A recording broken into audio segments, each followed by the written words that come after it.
So, hello, my name is Stewart. I'm from Monash University. I'm our Research Information Manager, and I'll be presenting with Jeremy Gibson today from Elsevier.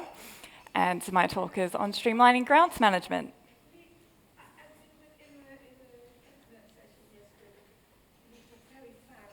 Okay.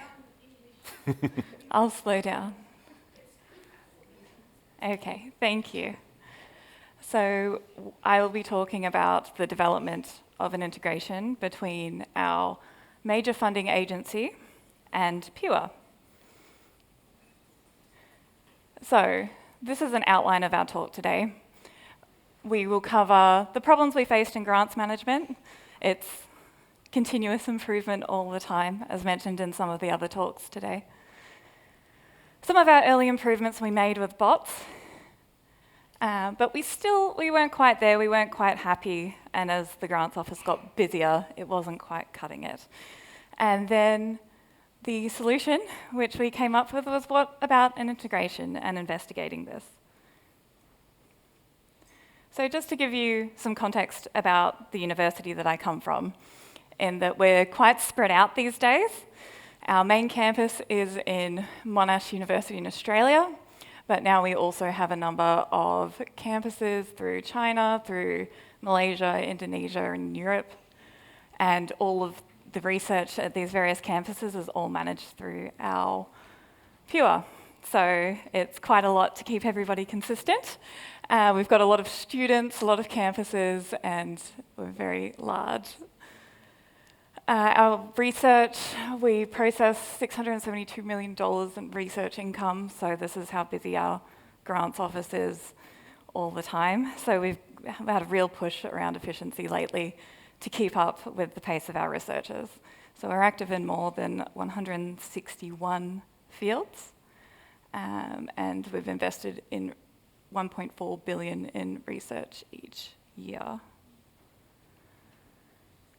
We've had Pure for quite a long time now, since 2016, and we use it as our basis for promotions, probations, our public profiles, and it's our source of truth for research information. So on the right here, we have our research lifecycle, and we cover funding, applications, awards, and outputs and the profiles all through Pure. So it's an ongoing cycle for our researchers. So just some brief context, because this will come in handy later. Our award management setup, to keep everything simple across the board, is everything is always one-to-one-to-one. One application to one award to one project. So each application for funding is separate, even if the researchers think they might be linked as a project, which is always a constant back and forth. Every successful application has an award record created, which we use to keep track of our cost centres and all of our milestones. So we use these to track our funder obligations a lot of the time. And then each award has a project created, and this is what we use to showcase the work on the portal. So the problems that we had. In our major funding rounds in Australia with our largest funder, we submit on behalf of the university. So there's a lot of checks and balances that need to go into all of these rounds, and we get lots of applications from our university to process that often need to be written, approved, and submitted in short times. We don't always have the best notice for some of these. It's gotten better in recent years, but it's been a problem in the past. And funders have their own portals where the researchers are working, where they have to submit. So it's very important that the main application and work is all there, because that's where they're going to be focused and where we want them to stay focused. So the reality is we still need a lot of that same information though in Pure, so we can make sure that we're tracking all of our obligations, our approvals, and that we're putting the strongest applications forward. So what did we try? We had our bots, so this is an early improvement. We had some RPA bots that would go into the funder portal, log in, pull across some of our basic details. So the title, the primary chief investigator, who's the one responsible for the work, and the project dates. So this was enough to get us started. We knew how many applications researchers had already put in the funder portal. And it captured all the ones where we were going to be administering the funding, so where we were the primary organisation. It had a nice log for error tracking, so we knew if it missed something, we could go back and check, or if anything it pulled up didn't match back to one of our researchers, that we could keep track of all of that, do our error checking and stay on track. And then we didn't have any problems of researchers forgetting to create it in Pure, because at least it was already there, and they get a little notification from the bot left as a comment on their records to let them know, hey, we've created this for you, please come and fill out some more details in Pure. So it was definitely an improvement, but we still had some problems left over, and we still encountered some new ones. So every time a UI element changed in Pure, we had to update the bots, because that's what they were relying on. So we were updating these bots a lot, which was a lot of work. We didn't have any status tracking from the funder portal to know how it was tracking in Pure versus how it was tracking in the funder portal. So there was a lot of back and forth to track these. We got the dreaded tracking spreadsheets that anyone who's been in that scenario knows what that's like. Where they kind of work to start with, but as everything gets busier, it gets a lot harder. And we still had a lot of information researchers still needed to give us in their Pure records. So it didn't replace the researcher coming in, telling us all their collaborators and filling out all of that information. And then we got even busier. So all of those pain points that I just mentioned that the bots didn't quite cover got worse, because we just got busier and busier, which is great. But it meant that we needed to look at our processes again. The tracking spreadsheets were getting a lot harder to keep track of and share with all of our faculties. And it was just taking a lot of staff time to fix any errors, to track back and forth, figure out where we were, because it was too important to, if we missed any applications, it was just too risky. But then, one of our major funders, the Australian Research Council, had APIs available.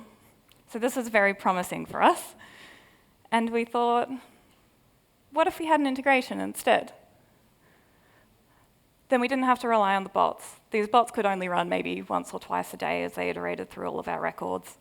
But an integration, maybe it could run more often, maybe it could be more up to date.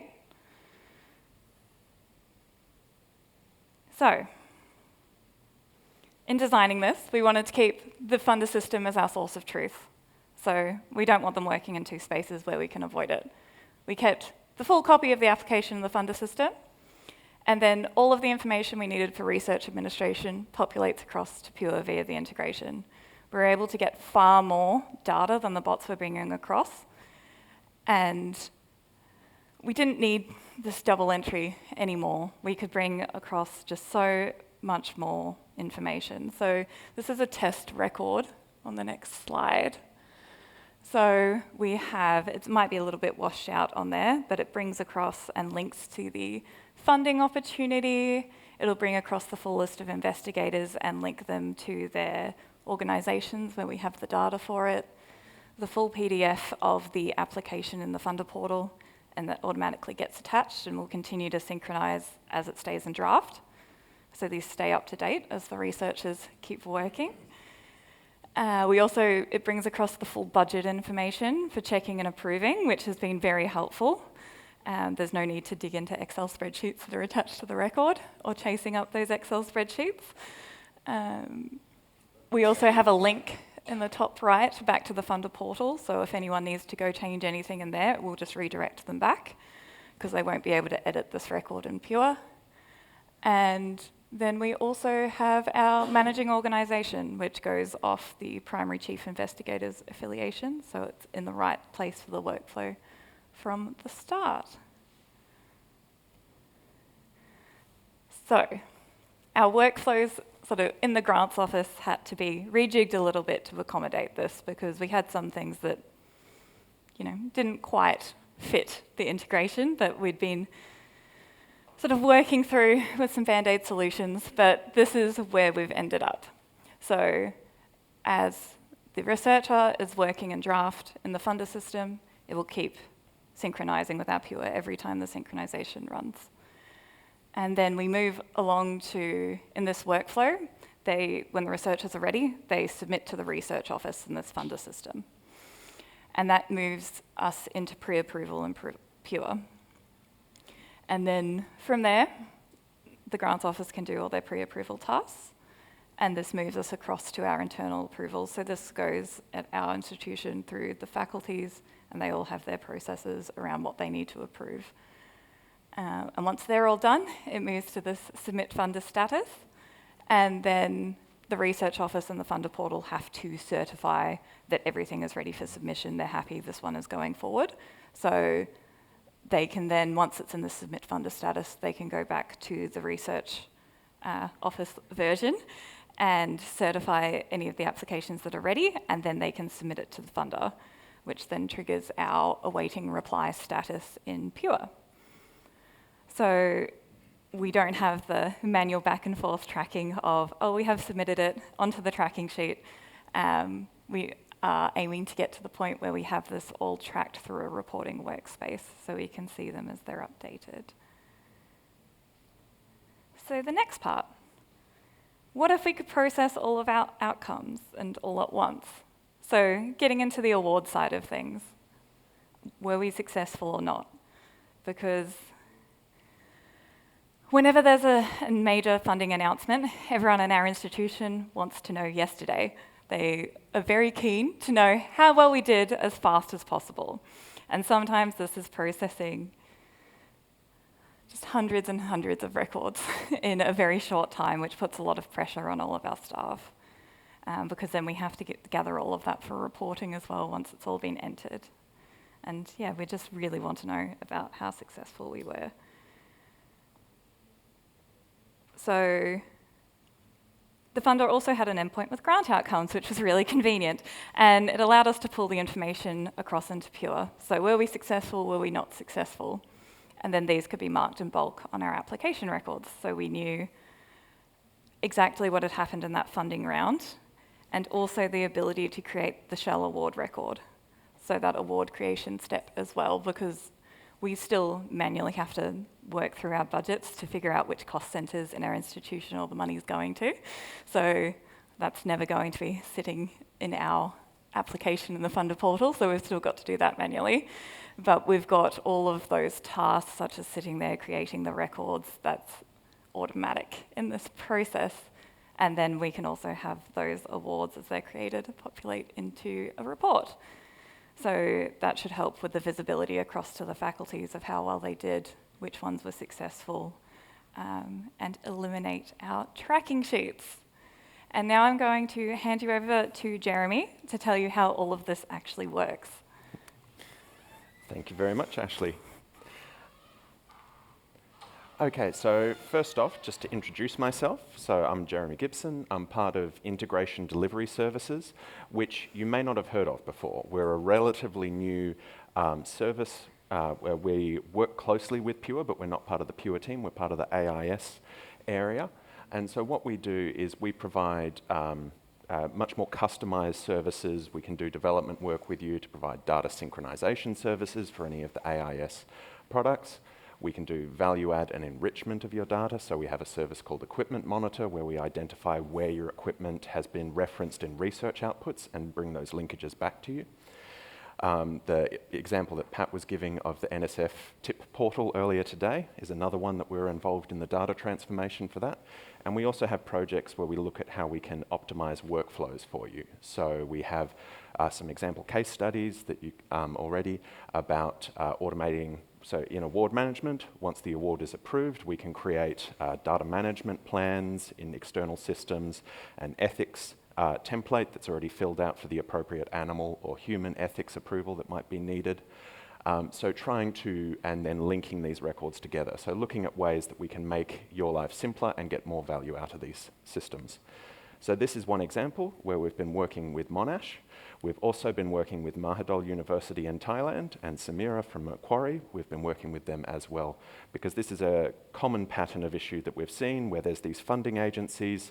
You really need to, and they are trying to help you by creating a system for academics to fill it out so it's not just a PDF that everybody is doing in different formats, but it does mean that then this data is being entered in an external system and you really want it in your system so that you can report on it, that you can have your workflows around it.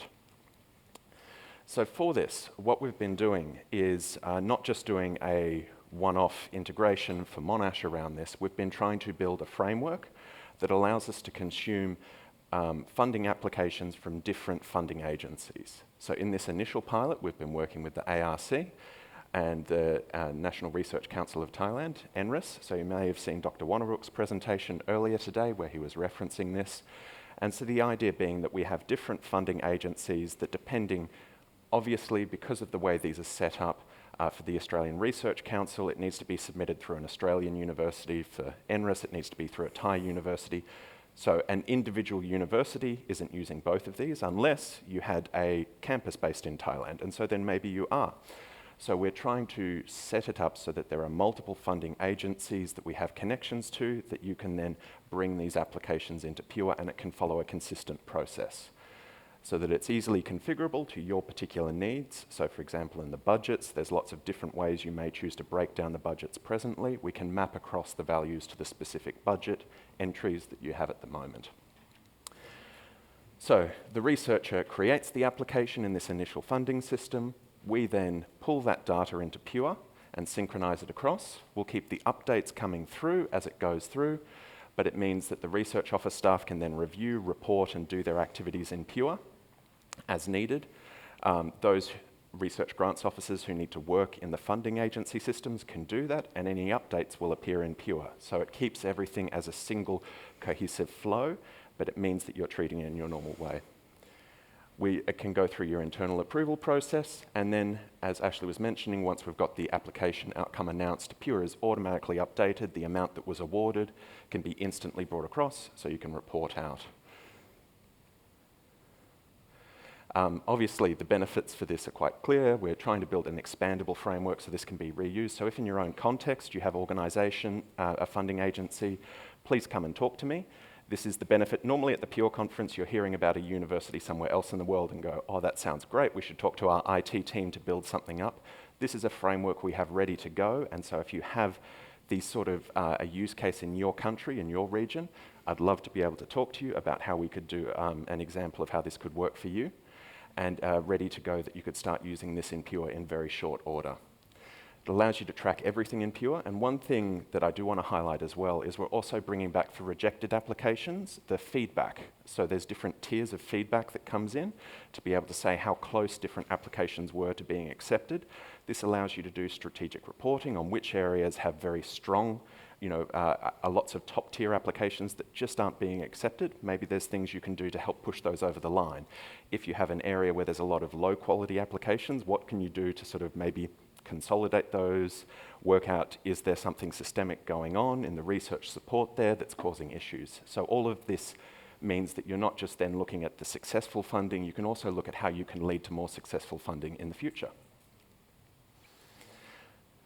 And just quickly, for next steps, as I said, we're looking to add more funders. They're the NHMRC in Australia that we want to work with. They don't have an API at the moment, so we're looking at doing some collaboration with the other Australian universities to lobby that this would be really useful to have something of this nature and would benefit the universities greatly. And we're looking at ways that we can support the post-award life cycle as well. So these agencies often have details that if you can bring across, that will be very useful. And with NRIS, we have the capacity that once the internal approval is complete, we can send that back to the funding agency to say, yes, the university endorses this, it can proceed to review, so that there's no need to manually go back and put that approval at the end. So, that's our content for today. So, do we have time for questions? We do. Okay. One. So firstly, we need to congratulate Monash because you continue to live in the future. I think it's always been, so we're from Manchester at the UK, and it's always been a big push in the UK to push data to funder systems. And actually, I think, and in typical Australian fashion, you've gone, no, you should be pulling it, which is exactly what we should all be doing. So I think we'd be really interested in that in the UK. Yep. Whether we can get UKRI and the new funding service up to scratch with that is a different issue. But certainly, I mean, it's a very good way to look at it, of pulling the data back into Pure, because pushing it, I think, is harder. So. Yeah, and it requires the funding agencies to trust you to push data exactly, in, which yeah. And it gets very complex, whereas actually I think that you're right, to look at it from an efficiency point of view. And I guess the question is, you've not had any discussions with UK funding agencies, have you? Not yet, but that's why I'm here, so that we Yeah, can start those okay. conversations. So yeah, we'll talk. One more on the other side.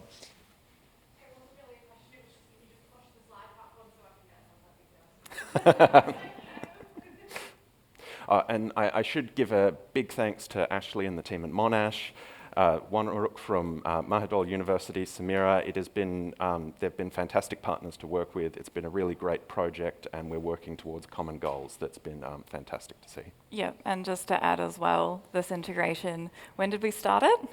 We started early this year. Yeah, so this has come along very, very quickly to be something usable. So it's been a great experience. The development has been fast, and we have a usable product in the same year. Yep. So the integrations definitely seem better than the bots you were using before. Have you found a different use for bots in other ways to support Pure and data? So we're currently looking at bots to help with our research output validations, to help bring in some extra metadata, because we're trying to speed up some of the processes there, but there's lots of integrations for research outputs, but getting all of the data nice and tidy for somebody to look at is a bit harder. So there's that for the bots, and we still have our bots on our other funder systems. So the one that Jeremy mentioned with the NHMRC, their system's not quite as developed.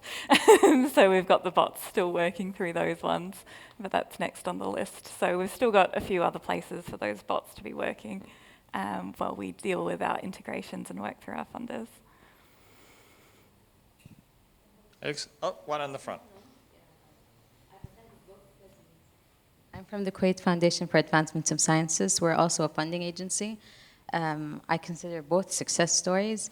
When we had a lot of grant management systems trying to portray their systems, the issue we found with the Pure system that you present is the language barrier, the ability to flip between the two languages, because a lot of our contracts are with, for example, local government universities who need Arabic or in addition to the English. So is this something you're looking into?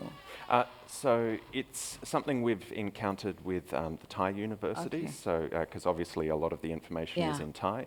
So with that, at the moment we don't, the way that it's been set up, we've actually just had multiple fields that will hold the title in Thai and the title in English. Pure does have support for multilingual setups, but we haven't, Mahidol has been our first client in Thailand, so we haven't gone as far down the Thai language path at the moment. Yeah.